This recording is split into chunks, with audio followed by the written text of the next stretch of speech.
ഷംനാസ് വ്ലോഗിലേക്ക് എല്ലാവർക്കും സ്വാഗതം. ഇന്ന് വളരെ ടേസ്റ്റിയായ വൈകുന്നേര ചായക്കടിയായാലോ? നമുക്ക് പെട്ടെന്ന് തന്നെ നമുക്ക് കുട്ടികൾക്കൊക്കെ ആക്കി കൊടുക്കാൻ പറ്റിയ നല്ലൊരു അടിപൊളി ടേസ്റ്റിയായ ഒരു റെസിപ്പിയാണ്. അതിനുവേണ്ടി ഒരു പാൻ വെച്ച് നമുക്ക് ആവശ്യത്തിന് വെളിച്ചെണ്ണ ഓയിലോ ആദ്യം ചേർത്ത് കൊടുക്കാം. പിന്നെ ഞാൻ എടുത്തതെന്ന് വെച്ചാൽ 2 ഉള്ളി ചെറുതായി കട്ട് ചെയ്തതും, ചെറിയ പീസ് ക്യാപ്സിക്കം, കുറച്ച് മല്ലിയില, 4 അല്ലി വെളുത്തുള്ളി, ചെറിയ പീസ് ഇഞ്ചിയാണ്. എൻ്റെ മസാലകളെല്ലാം ഒന്നിച്ച് എൻ്റെ അടുത്ത് നിന്ന് മിക്സായി പോയതാണ്. നമുക്കിതൊന്ന് വഴറ്റിയെടുക്കാം. ഇതിൻ്റെ പച്ചമണം മാറുന്നത് വരെ ഇത് വഴറ്റിയെടുക്കണം.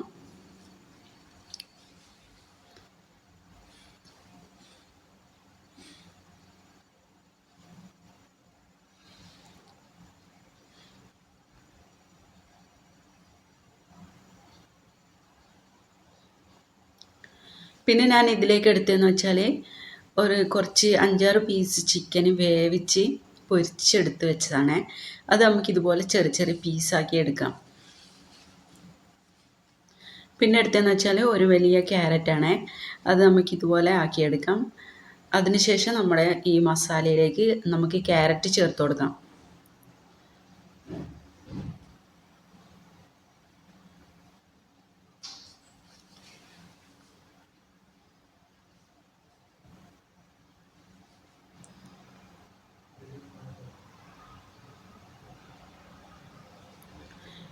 ഇനി നമുക്കിതിലേക്ക്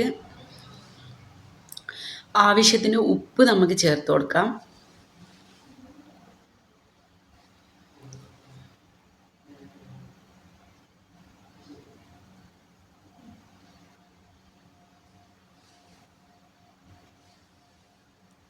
ഇതൊക്കെ നന്നായി നമുക്ക് വഴറ്റിയെടുക്കാം. ഇതിൻ്റെയൊക്കെ ഒരു പച്ച മണം മാറി കിട്ടുന്നത് വരെ നമുക്ക് ഇതുപോലെ വഴറ്റിയെടുക്കാം. അതിന് ശേഷം നമ്മുടെ പൊരിച്ച് എടുത്ത് മാറ്റി വെച്ച ചിക്കൻ നമുക്ക് ഇതിലേക്ക് ചേർത്ത് കൊടുക്കാം.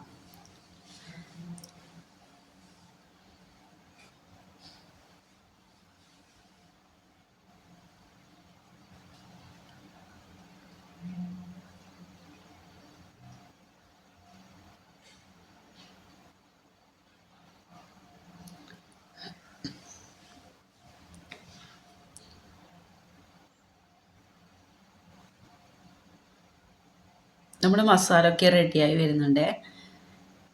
എന്നാണ് ഇതിലേക്ക് ഇത് ഫില്ല് ചെയ്യാൻ വേണ്ടിയിട്ട് ഞാൻ എടുത്തതെന്ന് വെച്ചാൽ നമ്മളെ ബേക്കറിയിൽ നിന്നൊക്കെ വാങ്ങാൻ കിട്ടുന്ന ഒരു ചെറിയ ടൈപ്പ് ബന്നാണ്.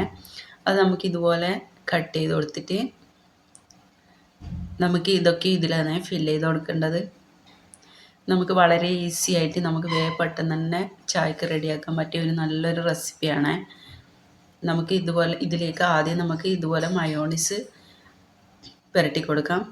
അഥവാ നമ്മളെ വീട്ടിൽ നിന്ന് തന്നെ ചെയ്യുന്നുണ്ടെങ്കിൽ ഒരു മുട്ടയും ഓയിലും വെളുത്തുള്ളി അതൊക്കെ വെച്ചിട്ട് നമ്മൾ മയോണൈസ് ഉണ്ടാക്കിയിട്ട് നമുക്കിതുപോലെ ഇതിലേക്ക് ചേർത്ത് കൊടുക്കാം. നമുക്കിനി ഈ മസാല നമുക്ക് ഇതിലേക്ക് ഇട്ട് കൊടുക്കാം.